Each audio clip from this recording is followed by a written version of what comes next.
तो ये थी बेसिक कंडीशन। फुलफिल कर दो तो रेजिडेंट बनोगे, नहीं करो तो नॉन रेजिडेंट बनोगे। और क्या है बेसिक कंडीशन? पहली, प्रीवियस ईयर में कम से कम 182 डेज आप इंडिया में रहे हो। और दूसरी, अगर फर्स्ट नहीं हो पाती तो प्रीवियस ईयर में 60 डेज और उसके पहले के 4 साल में 365 दिन इंडिया में रहे हो। दोनों में से कोई भी कंडीशन पूरी हो जाती है तो आप भारत में रेजिडेंट हो, और दोनों ही पूरी नहीं हो पाती तो नॉन रेजिडेंट। अब है ना एडिशनल कंडीशन पे आते हैं। एडिशनल कंडीशन थोड़ी सी टफ है समझनी और समझानी, ध्यान से सुनना। ये इंडिविजुअल में जोर आएगा मेन तो, है ना, बाकी सब हार्ड नहीं है। एच फर्म और कंपनी वगैरह सब इजी है, इंडिविजुअल थोड़ा ध्यान से समझो आप। देखो, एडिशनल कंडीशन का मेन रोल क्या है पहले वो सुनो। एडिशनल कंडीशन ये डिसाइड करवाने में काम आती है कि आप ऑर्डिनरी रेजिडेंट बनोगे या नॉट ऑर्डिनरली बनोगे। ठीक है, ऑर्डिनरली बनोगे या नॉट ऑर्डिनरली। इधर आओ, ध्यान देना। जैसे मान लो कि कोई व्यक्ति बेसिक कंडीशन ही पूरी नहीं करवा पाया, ये दो थी ना शर्तें जो, मान लेते हैं वो दोनों ही नहीं करवा पाया, 182 डेज वाली भी और 60 वाली भी। तो वो अगर बेसिक ही पूरी नहीं करवा पाएगा तो वो सीधा नॉन रेजिडेंट ही हो जाएगा ना बच्चे। बेसिक ही नहीं करवा पाएगा तो नॉन रेजिडेंट हो जाएगा ना।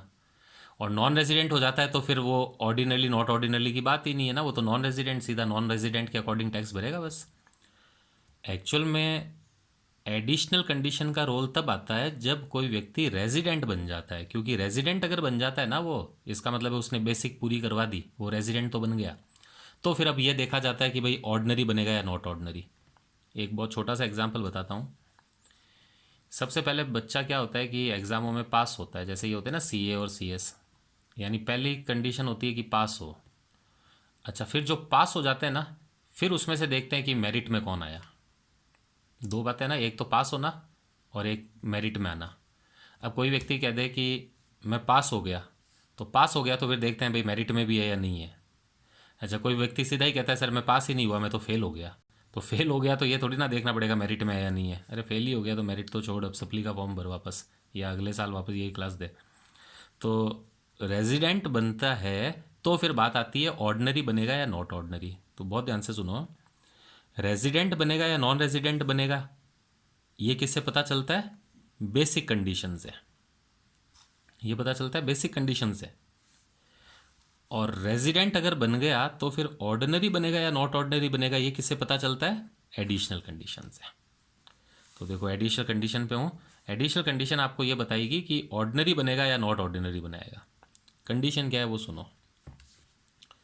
सबसे खास बात तो ये दोनों कंडीशन पूरी करनी पड़ेगी, इसमें ये सबसे बड़ी दिक्कत है। मैं पहली कर देता हूँ दूसरी नहीं करता तो भी ये माना जाएगा कि एडिशनल नहीं कर पाया।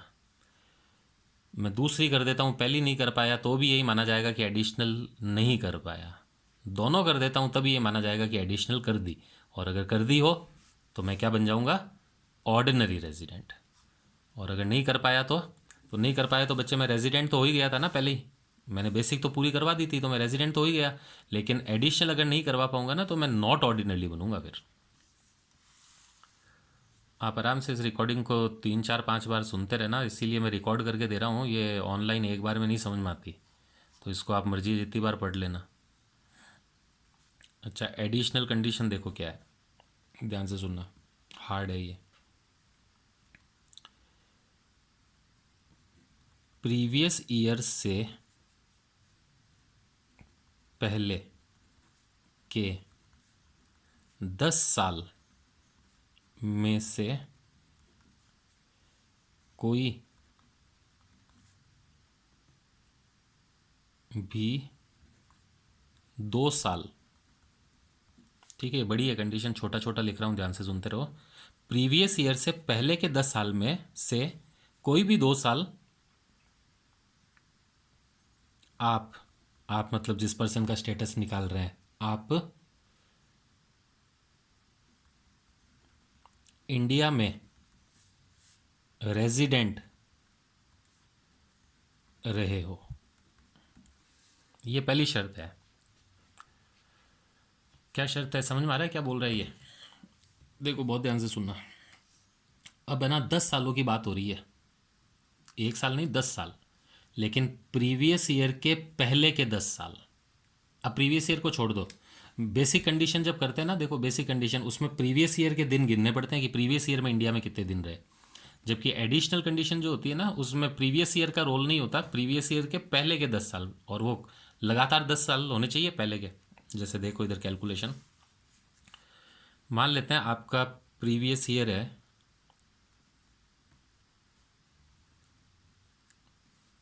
1920, ठीक है, आपका प्रीवियस ईयर 1920।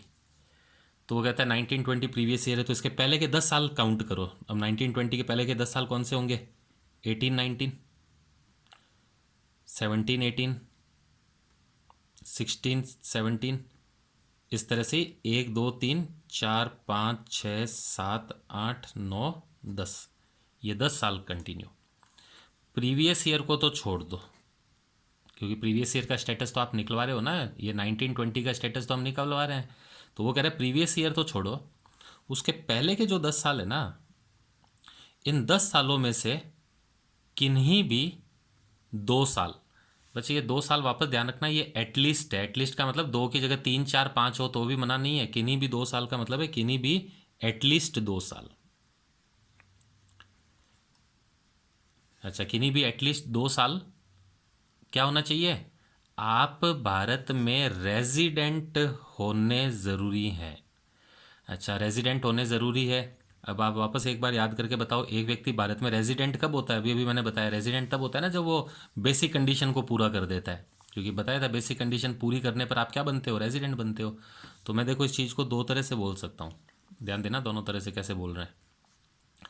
या तो मैं ये कह सकता हूँ कि प्रीवियस ईयर के पहले जो 10 साल है, इन 10 में से किन्हीं भी 2 साल, कम से कम 2 साल आपने बेसिक कंडीशन पूरी की हो। और बेसिक कंडीशन पूरी करने का मतलब क्या हुआ? ये 2 कंडीशन, दोनों में से कोई भी पूरी की हो। ये मैं प्रैक्टिकल करते वक्त बताऊंगा, पहले आप कंडीशनों को रटो अच्छी तरह से, फिर सब समझा दूंगा इसको। बेसिक कंडीशन कब पूरी होती है? या तो आप 182 डेज रह जाते हो प्रीवियस ईयर में तब, और अगर ये नहीं करते तो ये वाला कर लो, भले प्रीवियस ईयर में 60 रहो और उसके पहले के 4 साल में 365। लेकिन बेसिक पूरी करोगे तभी तो आप रेजिडेंट बनोगे ना। तो इसने बस यही बात बोल दी कि सर प्रीवियस ईयर का स्टेटस अगर आप निकाल रहे हो तो ये शर्त है, एडिशनल कंडीशन की ये पहली शर्त है कि प्रीवियस ईयर के पहले के जो 10 साल है, इन 10 सालों में से किन्हीं भी 2 साल कम से कम आप भारत में क्या रहे हुए हो? रेजिडेंट रहे हुए हो। और रेजिडेंट कब रहता है एक आदमी? जब वो बेसिक को पूरी करता है। तो मैंने कहा ठीक है, हाँ मैं सर इस साल बेसिक पूरी कर दी थी, मैंने इस साल भी बेसिक कर दी थी और इस साल भी बेसिक पूरी कर दी थी। तो ठीक है, वो कहता है सर 3 साल कर दी ना, तो 2 से तो ज़्यादा हो गया, तो इसका मतलब एडिशनल फुलफिल। एडिशनल की पहली शर्त फुलफिल। क्या है पहली शर्त? वापस बताओ, प्रैक्टिकल करते वक्त समझाऊंगा। अभी 3 दिन बाद जब अपन ऑनलाइन मिलेंगे तब एक बार रिवीजन भी कर लेंगे इसका। प्रीवियस ईयर से पहले के 10 साल में से किन्हीं भी 2 साल कम से कम आपको भारत में रेजिडेंट बन के दिखाना है। और रेजिडेंट बन के दिखाना है मतलब बेसिक कंडीशन पूरी की होनी ज़रूरी है। दूसरी शर्त एंड में है बच्चों ना, ये एंड है। फिर दूसरी शर्त क्या है? दूसरी शर्त प्रीवियस ईयर से पहले के 7 साल। अब एडिशनल कंडीशन दोनों सुनकर आपको समझ में आ गया ना कि इसमें प्रीवियस ईयर का रोल नहीं होता, इसमें प्रीवियस ईयर के पहले के देखते हैं। प्रीवियस ईयर से पहले के 7 साल में एटलीस्ट 730 दिन इंडिया में रहे हो। ये सिंपल डेज काउंट करने वाली बात हो गई है ना। तो दूसरी शर्त है बच्चे, ये एंड में है ना, जगह कम होने के कारण थोड़ा सा ऐसा लिखा जा रहा है। दूसरी शर्त बहुत इजी है, वो कह रहा है जैसे प्रीवियस ईयर था ये आपका, इसको तो छोड़ दो। 1920 का जिसका स्टेटस निकाल रहे हो उसको तो छोड़ो। बेसिक कंडीशन में इसी के दिन गिनते हैं कि 1920 में कितने दिन रहे थे। जबकि एडिशनल में इसको छोड़ो, ये 7 साल ले लो, 1 2 3 4 5 6 7 यहाँ तक। इन 7 सालों में कितने दिन कम से कम इंडिया में रुक गए हो आप? 730 दिन काउंटिंग इंडिया के अंदर हो गई हो आपकी। अगर हो जाती है तो आपकी ये शर्त भी पूरी। और अगर आप दोनों शर्तें पूरी कर दोगे तो फिर आप कहलाओगे कि आपने एडिशनल पूरी कर दी। और एडिशनल पूरी करते ही आप क्या बन जाते हो? Ordinary resident. और आप कहते हो नहीं सर एक हो गई दूसरी नहीं हुई, या दूसरी हो गई पहली नहीं हुई थी, तो कोई बात नहीं, दोनों नहीं करेगा तो फेल है फिर। तो आप सीधे क्या बन जाओगे? Not ordinary resident. है ना। इन शर्तों को लिख लेना, आप आराम से स्क्रीनशॉट लेना।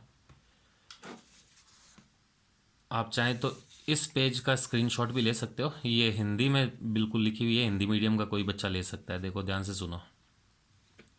रेजिडेंशियल स्टेटस ऑफ इंडिविजुअल, एकल व्यक्ति, क्या है बेसिक कंडीशन? प्रीवियस ईयर में एटलीस्ट 182 दिन भारत में रहे, या प्रीवियस ईयर में एटलीस्ट 60 दिन, और प्रीवियस ईयर से पहले के 4 सालों में एटलीस्ट 365 दिन भारत में रहे। दोनों में से एक शर्त पूरी करनी होती है। ठीक है, दोनों में से कोई एक पूरी कर दो। करते ऑर्डर में ही है, पहले ये चेक करो, ये नहीं हो तो फिर ये वाली चेक करो। अच्छा, एडिशनल कंडीशन क्या है? प्रीवियस ईयर से पहले के 10 सालों में किन्हीं भी 2 साल कम से कम भारत में रेजिडेंट रहे हो आप। और रेजिडेंट रहे हो का आगे मतलब ही लिखा, मतलब बेसिक कंडीशन पूरी की हो, क्योंकि बेसिक पूरी करने पे ही तो आप रेजिडेंट बनते हो। एंड का मतलब है दोनों पूरी करनी है। क्या? प्रीवियस ईयर से पहले के 7 सालों में एटलीस्ट 730 दिन भारत में रहे हो। यहाँ ये दोनों शर्तें पूरी करनी ज़रूरी है। कर ली पूरी? अब देखो एक टेबल है, इसकी टेबल का स्क्रीनशॉट यहाँ से ले लेना आप।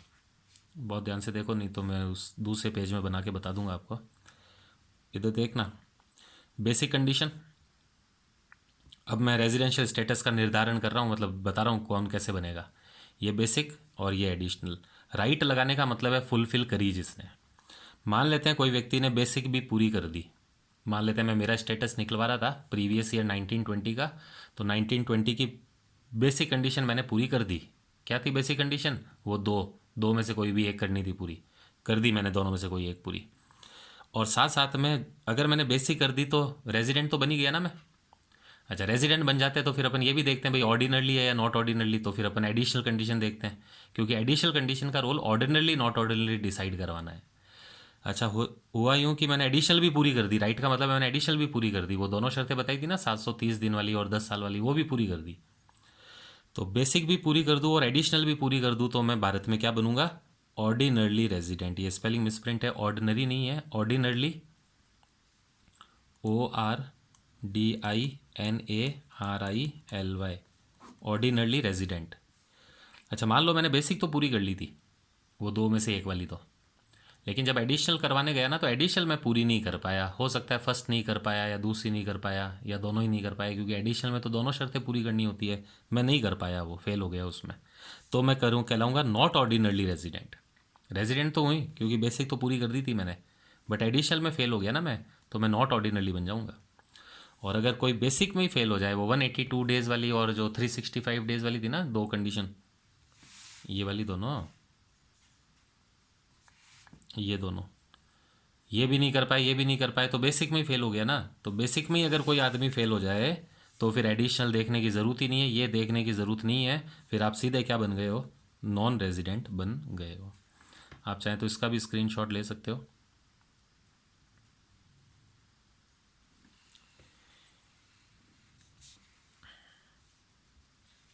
ये इंडिविजुअल का रेजिडेंशियल स्टेटस निकलवाने की बेसिक बेसिक बातें मैंने आपको बता दी है, हालांकि कंप्लीट नहीं हुआ है अभी। इससे रिलेटेड एक छोटा सा टॉपिक और है इंडिविजुअल के स्टेटस का, वो और अभी बताऊंगा। तो 1-2 मिनट का रिवीजन करें इसका। इंडिविजुअल का जो स्टेटस हुआ करता है वो दो तरह का होता है, रेजिडेंट या नॉन रेजिडेंट। रेजिडेंट अगर कोई हो जाता है तो फिर वापस दो बातें आती है, या तो ऑर्डिनरली बनेगा या नॉट ऑर्डिनरली। इंडिविजुअल का स्टेटस निकालने के लिए दो तरह की कंडीशंस होती है, बेसिक कंडीशन और एडिशनल कंडीशन। दोनों में डिफरेंस क्या होता है? बेसिक कंडीशन ये बताती है कि रेजिडेंट बनोगे या नॉन रेजिडेंट, जबकि एडिशनल कंडीशन ये बताती है कि रेजिडेंट में भी ऑर्डिनरली रेजिडेंट बनोगे या नॉट ऑर्डिनरली। यहाँ दो शर्तों में से कोई एक पूरी करनी होती है, जबकि यहाँ दोनों पूरी करनी ज़रूरी है। और स्टेटस कैसे निकलवाते हैं? किसी ने बेसिक पूरी कर दी और एडिशनल भी पूरी करी तो ऑर्डिनरी रेजिडेंट, बेसिक कर दी बट एडिशनल नहीं कर पाया तो नॉट ऑर्डिनरली रेजिडेंट, और बेसिक में ही फेल हो गया तो ये देखने की ज़रूरत ही नहीं है, वो सीधा क्या बन जाएगा? Non resident. अब है ना, मेन मेन बात बता दी है। एक टॉपिक बाकी है, वो मैं आपको कल की क्लास के वीडियो में सेंड करूँगा, ठीक है? आज नहीं कर रहा, कल कर रहा हूँ। बस इंडिविजुअल का एक छोटा सा पॉइंट ही बाकी है बस। ये इंडिविजुअल का ही हार्ड होता है थोड़ा सा, बाकी जो फर्म कंपनी और वाले हैं ना वो इजी होंगे, उसमें इतनी दिक्कत नहीं आएगी। और रिकॉर्डिंग होने के कारण आप इसको जितनी बार वैसे सुनते रहो, तसल्ली से सुनना। फिर भी कोई डाउट हो तो वीडियो ऑनलाइन वाली क्लास में आप पूछ लेना उससे, उसमें, है ना? एक दो काम की बातें सुनो अब, ठीक है? ये बेसिक कुछ जानकारी है। फर्स्ट बात तो ये कि जब मैं आपको ये काउंट करवा रहा था तो मैं ये कह रहा था ना कि इतने दिन भारत में रहो, इतने दिन भारत में रहो, ऐसी बात। तो ये ध्यान रखना, कंटिन्यू रहना ज़रूरी नहीं है भारत में। कंटिन्यू का मतलब है, मैंने जैसे बेसिक कंडीशन की पहली कंडीशन बोली थी 182 डेज, 182 डेज। तो इसका मतलब ये नहीं है कि पूरा कंटिन्यू 182 डेज प्रीवियस ईयर में इंडिया में रहे। तो ऐसा हो सकता है कभी आ रहा है, कभी जा रहा है, कभी आ रहा है, कभी जा रहा है ना। 5 दिन आता है, फिर वापस 2 दिन चला जाता है, वापस 5 दिन। तो आप पूरे साल का हिसाब रखना, कब 5 दिन आया था, फिर 2 दिन और आया था, 3 दिन और आया था, टोटल मिला के कितने हो जाए 182 डेज। या जितने भी दिन गिनने वाली बात हो रही है ना, उसमें ऐसे ही काउंट होता है कि टोटल कंटिन्यू होने ज़रूरी नहीं है, बट टोटल कैलकुलेशन वो हो जानी चाहिए। अब ये था ना 7 साल में 730 दिन वाला, तो ऐसा थोड़ी ना कह रहा हूँ कि 7 साल में कंटिन्यू यहीं बैठा रहेगा 730 दिन। मर्जी है जब जा, मर्जी है जब आ, बट टोटल मिला के 7 साल में कितने कर देना, 730 दिन। आप ध्यान वो रखना, एक जो बात बताई थी कि बेसिक कंडीशन में प्रीवियस ईयर में कितने दिन रहे थे ये देखता है, जबकि एडिशनल कंडीशन में प्रीवियस ईयर में नहीं देखते, उसके पहले के 10 साल और पहले के 7 सालों में कितने रहे थे ये देखते हैं। अच्छा, अब एक दूसरी की बात काम की। जब आप किसी के दिन काउंट करते हो ना कि कोई आदमी इंडिया में कितने दिन रहा, कितने दिन नहीं, तो ये ध्यान रखना कि इंडिया में आने वाला दिन और इंडिया से जाने वाला दिन दोनों इंडिया में काउंट माने जाते हैं, ठीक है? ये मैं आपको, जो बच्चे सीए सीएमए और वाले हैं कोई, उनके लिए एक खास पॉइंट है ये सारे। अब जैसे मान लेते हैं मैं 2 अक्टूबर को इंडिया से गया, 2 अक्टूबर को इंडिया से गया, फ्लाइट थी मेरी 2 अक्टूबर को, तो मैं इंडिया से बाहर चला गया। हो सकता है 2 अक्टूबर को सुबह सुबह ही चला गया, मतलब जैसे रात को 12 बजे दिन शुरू होता है ना, तो 12 से बाद में 1 2 3 बजे, और 3 बजे मेरी फ़्लाइट थी रात को। तो हालांकि जोधपुर में मैं आज रात तो 2 3 घंटे ही हूँ ना, 12 बजे से लगा के 3 बजे तक ही जोधपुर में था, फिर तो मैं चला गया था आउट ऑफ इंडिया। तो वो कहते हैं नहीं सर, भले ही आप आज की तारीख में सुबह सुबह चले गए थे, बट आज का दिन आपका इंडिया में ही काउंट करेंगे हम। और उसी तरह से आने वाला जो दिन होता है ना, आप जिस दिन इंडिया वापस आते हो, एंटर होते हो, तो वो भले कि रात की कितनी बजे ही आए हो, भले हो सकता है पूरा दिन ख़त्म होने वाला था, रात की 12 बजने वाली थी, कि 1 सेकंड पहले आप आ गए जोधपुर में फ़्लाइट से, तो क्या कोई दिक्कत नहीं है? अगर आज आ गए हो आज की डेट में अंदर, तो आज का दिन हम इंडिया में ही काउंट कर लेंगे। तो ये दो बातें हैं, और भी बताऊंगा काम की बातें। एक टाइम की कैलकुलेशन वाली बात और भी होती है, जब टाइम्स के अकॉर्डिंग की जाती है कैलकुलेशन ना, कितनी बजे आए थे, कितनी बजे, वो बजे वाली बातें तो अभी इतनी ज़रूरी नहीं है, आप बीकॉम के बच्चे हो, सीए की बातें हैं वो सब। तो अभी आप इन दो बातों को ध्यान रखना, एक तो कंटिन्यू स्टे होना ज़रूरी नहीं है, और दूसरा जाने वाला दिन और आने वाला दिन कहाँ काउंट किया जाता है, इंडिया में ही किया जाता है, मतलब काउंट। ठीक है, आप ये तब पूरा पढ़ो। उसके बाद है ना, इंडिविजुअल के स्टेटस निकालना लगभग पूरा है। एक छोटा सा कोई पॉइंट और बाकी है, वो अगले क्लास में मैं आपको सेंड करता हूँ।